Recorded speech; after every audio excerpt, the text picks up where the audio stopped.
Toadies little princess. அப்பா மகள் உறவை கொண்டாடுற இந்த வாசகத்துக்கு சமூகத்துல ஒரு தனித்துவமான இடம் இருக்கு.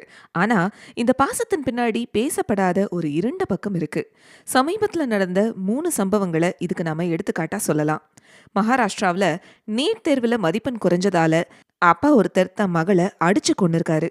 வரதட்சணை மற்றும் பாலியல் துன்புறுத்தலால தற்கொலை செஞ்சுகிட்ட திருப்பூர் ரிதன்யாவின் தந்தை ஒருவனுக்கு ஒருத்தியா மகள் வாழ்ந்து இறந்து போனத பெருமையா பேசினது.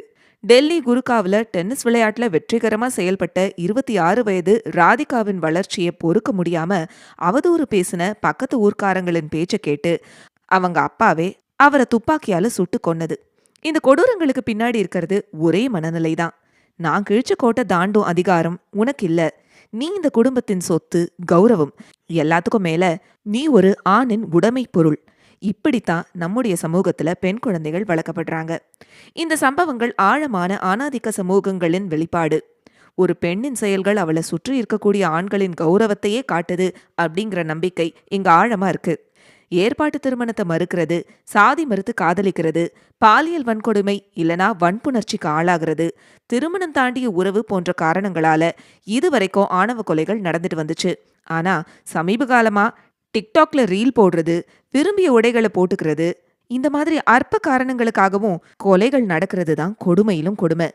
அதுவும் மேற்குறிப்பிட்ட 3 குற்ற சம்பவங்களும் வளர்ச்சி அடைந்த மாநிலங்கள்ல நடந்திருக்கிறது.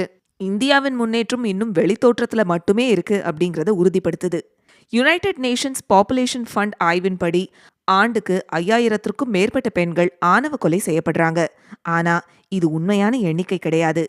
நடக்கும் குற்ற செயல்கள்ல புகார் தரப்படக்கூடிய மிக குறைந்த அளவு இது அப்படிங்கிறது சமூக ஆர்வலர்களின் கருத்து. இந்த மாதிரியான நிறைய சம்பவங்கள் ஆணவ கொலை அப்படின்னு வகைப்படுத்தப்படாம கொலைன்னு பதிவாகுது. இந்த கொலைகள் எல்லாமே ஆணவ கொலைகளாக பதிவு செய்யப்படணும்.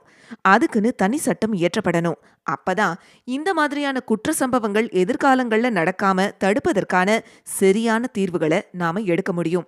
மகள்களை நீங்க இளவரசிகளை எல்லாம் போற்ற வேணாம், சக உயிரா பாருங்க, அதுவே போதும். பெண்ணியம் சார்ந்த அப்டேட்டட் கான்டென்ட் நிறைய தெரிஞ்சுக்கணும்னா உடனே நம்ம சேனலை சப்ஸ்கிரைப் பண்ணிடுங்க.